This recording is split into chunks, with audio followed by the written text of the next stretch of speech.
But what exactly is it that you want, Mr. Johnston? Something real. Something that hasn't been made by man. Something that isn't synthetic. That's all.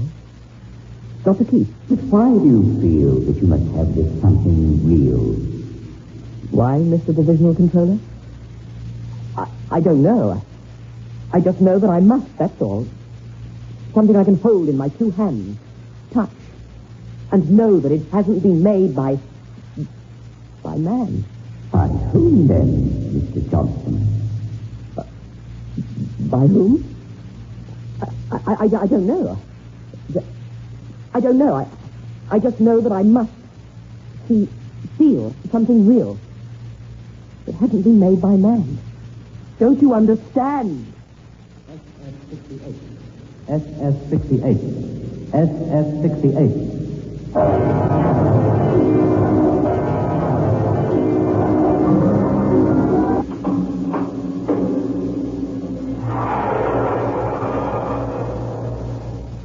Biotech, the new soak and free wash powder, brings you SF68. Stories which plunge vividly into other worlds, other dimensions, other times. SF68.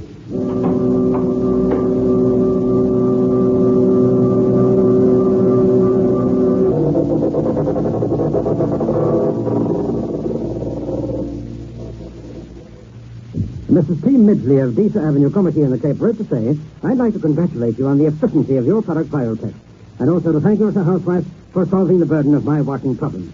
And I can assure you that I shall see to it that I am never without Biotech in my home. And by the way, I have found that Biotech used on a damp cloth or sponge will also clean the hand basin of the bath easily and well. So thank you, Mrs. Midgley of the Cape, for your endorsement. But I, too, wish to endorse Biotech as far as the laundry is concerned, ladies. I'd like to say again that Biotech is something that is quite unique and different in that it works through a biological action. I emphasize this biological action will note out the stubbornest things, and you will note they will vanish merely by soaking. And aside from whites and colored garments, Biotech, in our estimation, is the best for textiles and synthetic too. It contains no bleach. Its name is Biotech.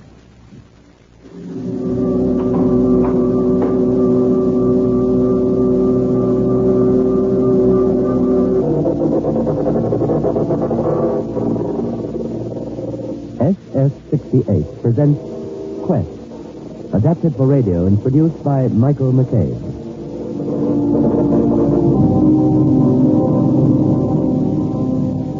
Quest.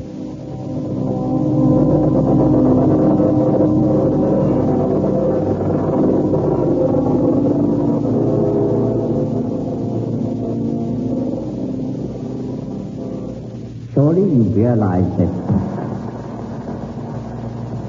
You must forgive me. I fear that a sudden adverse overload has overworked, you understand. You will be attended to. You will be attended to. You will be attended to. You...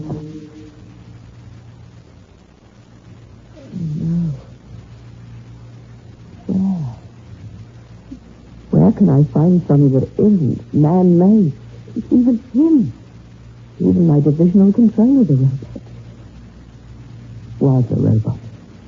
Let them sort that out if they can. Mr. Johnson, age indeterminate. No one knew their ages anymore.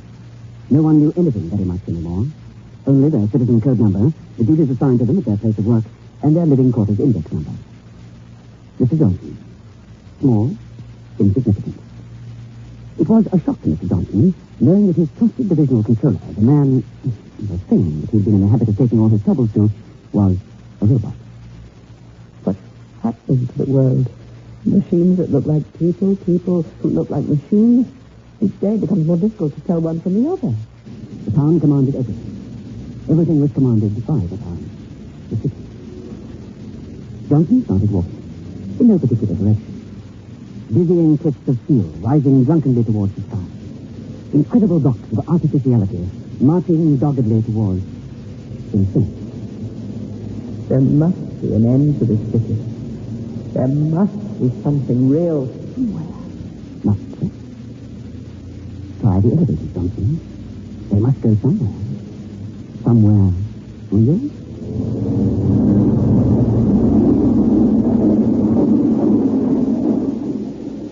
Elevators, yes. Where to? Down. How far? As far as I can go.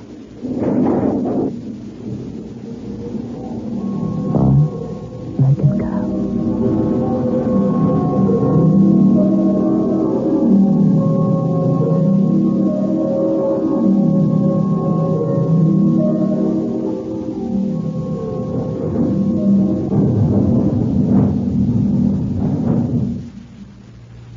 Where's it?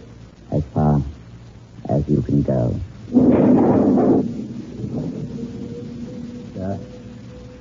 Your name? Johnson. Harry Johnson. I was just having a look around. I will be your guide. I trust you will find the lower depth interesting. Is there anything real down here? I mean, anything that just happened? That wasn't created by... Pardon, sir? Corridors. More corridors. Follow me, sir. Just a minute. How far down are we? 27 miles. 27 miles. Is this the lowest level? If you mean, does the city extend below us? No, it does not, sir. Then what's down there? Several miles of insulatory material, sir. After that? Yeah. Well, sir, you'll allow me to, whisper.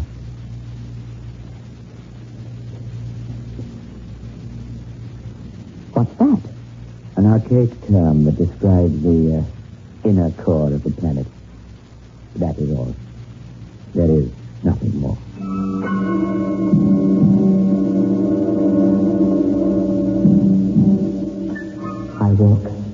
I walk until I come to the end of the city.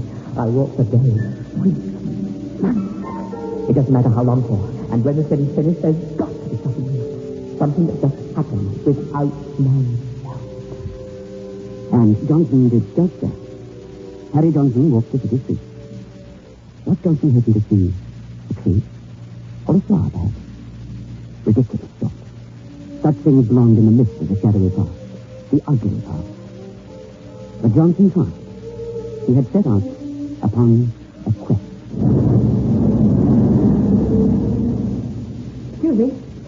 Excuse me. Have you seen anything real? Something that hasn't been, made. Oh, I'm talking about something that hasn't been made. But again, here's a classic. I can't see my psychiatrist. He was made. He's a robot.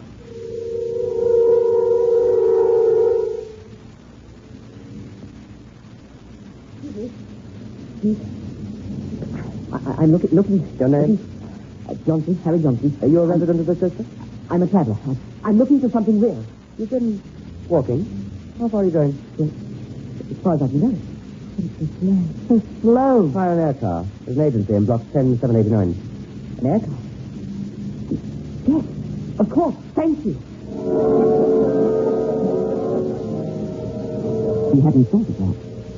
A man flying in the air must see the end of the city. And at the end of the city, there just had to be... something real!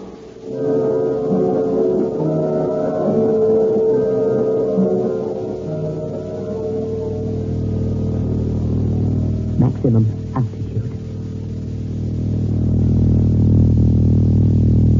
The city fell away. The buildings, blocks upon blocks, were left behind. After many miles of traveling, Johnson, in his air car, saw a change in the grey jungle of cement below him. The buildings were becoming fewer. The city's coming to an end. In all my life, I've never been out of the city. It is ending. Ending. Harry Johnson craned forward. The thought of what lay ahead sent his heart thumping excitedly. And then, even as the city changed, another city, even bigger than the last, leapt up to take its place. At the end of the city, there's just another city. In agony, Harry Johnson punched the keys of the air car control at random, and the vessel fell to the west. Its occupant no longer cared. I might as well be dead. I can't go back. I can't living like I've been living in the grey meaningless world. I want something real. That's all. I want something. What's that? What had he seen? Harry Johnson had seen a great patch of colour he had never set eyes on in his life before. Green. The air car was approaching at great fast. Down. I've got to see it. I knew there was something else. I knew. The great spark exploded across his eyes. He recoiled from the assault of greenery that filled his world, and his finger stabbed at the descent button. Down! The tiny vehicle spiraled away and came, eventually, to rest upon a richly carpeted lawn in the middle of the great park. Harry Johnson sat, unmoving, for a long time. And then he climbed up, onto the first grass he had ever seen in his whole unsatisfactory life. You!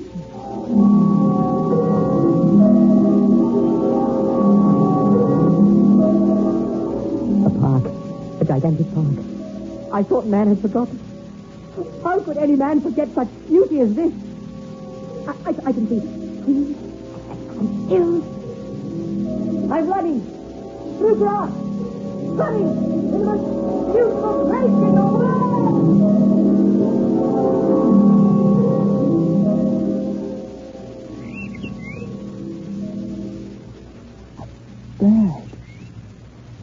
A bird. But that was all. The bird didn't call again. Harry Johnson fell asleep. The lines of worry and boredom etched on his face over many years disappeared as if by magic. The air was pleasantly warm, and he had no thought of danger. His last conscious thought was that his journey of discovery had only just begun. A bird. I heard.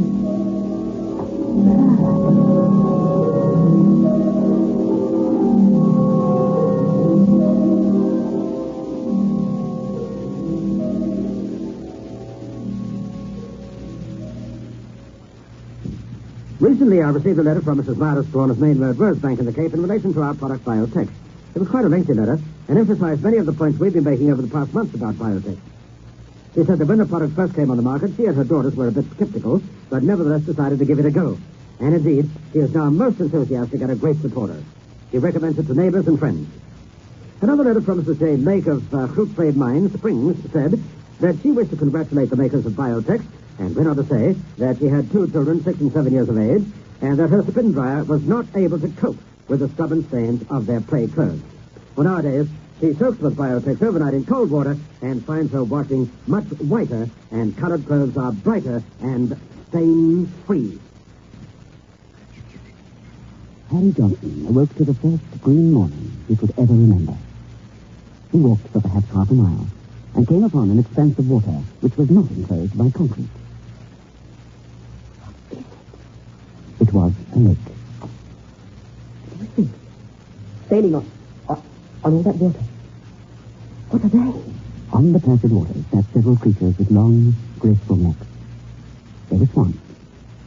The man's eyes watered with tears of pleasure, and he ran and ran. Now I've found something real. I've found 100 things that are real. And then the man, Harry Johnson, found the rose garden. A curious onslaught of color, the like of which he could never have imagined in his grey city days. Roses and roses and roses. Mile after mile of exotic bloom. But who looks after all this? Who tends the garden and the trees and the roses? Someone must. He was still puzzling over this annoying detail when he came upon the caretaker's cottage. After just a moment of hesitation, Harry knocked. Harry? You come to see my park? That's right. I had no idea that such a place existed. I thought it was all gone. That the cities had swallowed everything. No, not everything. gone. Some places remain. Parklands like this estate. Not many people come to them anymore. But why not? Seems inconceivable that anyone would want to stay in the city when beauty exists on their doorstep. What is your name? Harry Johnson. What you do not understand, Mr. Johnson, is that most people have forgotten what beauty is. And the rest can't be bothered. You're the first visitor I've had in years. But surely you don't look after all this yourself. Heavens, no, young man. There are robots. Machines to tend the gardens and the lawns. I'm too old to do anything but sit and wait. But I didn't see... Of course you didn't. They do the necessary work by night. Senses such as theirs have no need of the light of day. Prevents them from despoiling the landscape when visitors arrive. Not that it would make much difference these days. How wise. I couldn't bear to see a machine. All this beauty. You live here? All alone? Where else? I've no need for the cities. The cities have no need of me. Here I can be one with nature. I'm fed and looked after by the machines. A necessary evil, I'm afraid. I don't want for anything. I wish for no more. I'd like to stay here. With you. Oh, I doubt that would be possible. The city... Blazes with the city. I don't care what happens to me. What difference does one life here or there matter? On the contrary, it matters a great deal, Mr. Johnson. Well, I could apply for permission. I suppose you could try. Oh, so wonderful. How did it all begin? How did what begin? The city, Johnson? the world, everything. When did we start eating our planet? No one knows, my boy. No one knows. Perhaps it was when the gods left Earth and ascended to the stars and closed the gates so that we couldn't follow. We had only one world. What else could we do? But where will it end? End? But it has ended, hasn't it? Not very often that I have the chance to converse.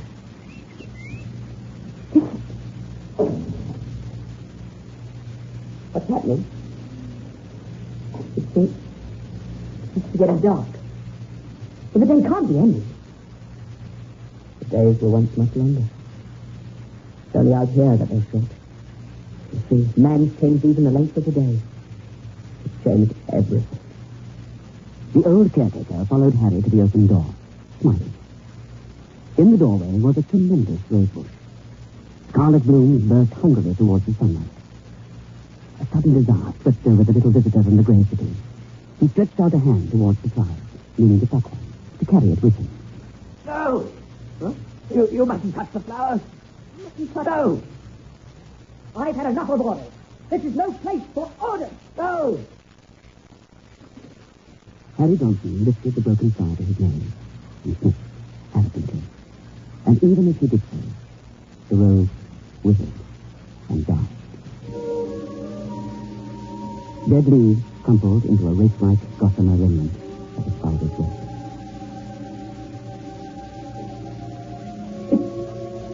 It's not a real flower. He looked at the old man, and the despair in the caretaker's eyes was the most terrible sight he had ever seen. No! And he crouched and with one savage pull, wrenched up the whole bush. The whole splendid thing came away easily. Immediately, it withered and died. They're fake. The roses are fake. Plastic. And if the roses are fake, then the whole garden must be a fake. It isn't real. I've been tricked. You filthy liar! You almost had me believing. All I wanted was the truth. You could have given it to me. Only you, and you chose to lie. And why? I should have known. I should have guessed. You're a machine. You're a robot like all the rest, aren't you? I told you not to pick the rose. I tried to stop you from finding out the truth. Truth? Truth!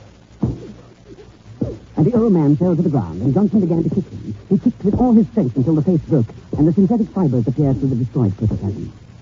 And then he left the robot, which had seemed to him like a real man. He ran fast away, across the green, false grass, and began to search desperately for the one real bloom, one blossom that hadn't been made by man.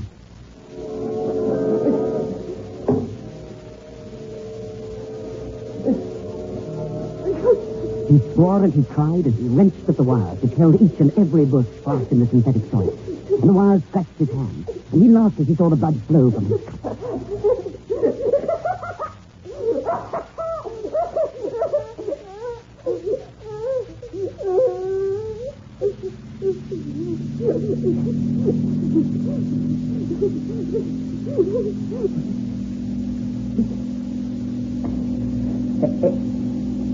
Agents from the city. That's what they are. Agents from the city. They followed me. They're trying to take me back. Back to the city. The city that covers the world. 27 miles deep. Nothing that really exists. Don't you understand? Robots are so close to humans and humans are so close to robots. It's impossible to tell the difference anymore. Don't you understand? I might be the last man in the world. Blood on my hands. See? Blood! I can't go back. I can't go back to the city. And the air car landed a little distance away. Two figures alighted and slowly made their way towards the man, groveling in the mock, fake grass by the torn, ruined, synthetic flowers. And even as they walked towards him, Harry grabbed at some of the twisted, broken wire and scratched savagely at his wrist until the blood flowed redly and fast from the swollen arteries. He held his wrist aloft and shook them at the approaching figure. See this? You see it? The blasting machine? I can do something you can never do! I can die! And the two figures reached Harry and stood and watched him dispassionately. And Harry, crouching on the ground, wondered at their patience and seeming lack of interest. The blood flowed and flowed. And only when the blood had stopped flowing and the false earth had swallowed the last drop of precious fluid did he comprehend their patience. He stared at his upheld arm and willed the blood to flow afresh. But none dashed forth from the tattered wrist. His veins were empty, already collapsing. I couldn't tell from the air. I wondered if he was one of them or... I knew. Look what he's done. All this mess. Get it over with. I've got to get back. And Harry Johnson still lived. All his blood gone, and yet he still lived. His brain and heart had no need of the blood designed only to soothe his conscience and his fellow men. His was the ultimate evolution. A mind that existed independently of his synthetic body. There was nothing new. Not even the man who sought it.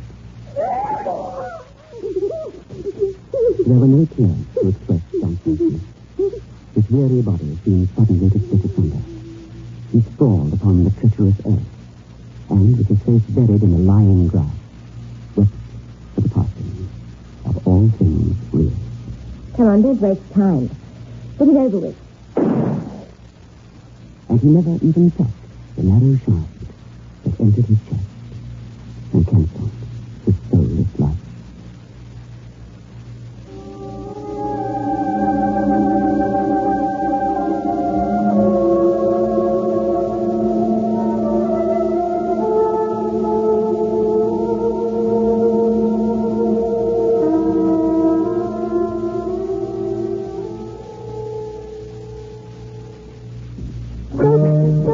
That's all you have to do.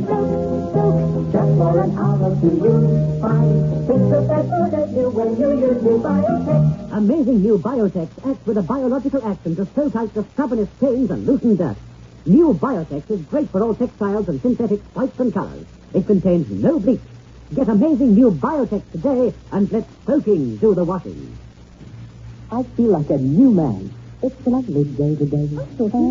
I took a Grandpa headache powder, and I'm well better. When colds and flu are about, Grandpa headache powders are what you need.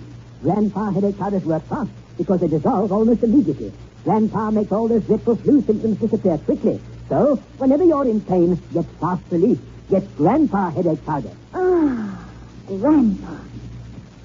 You have just been listening to Quest by Lee Harding, brought to you by Biotech, the new soak and pre-wash powder. Quest was adapted for broadcasting and produced by Michael McCabe.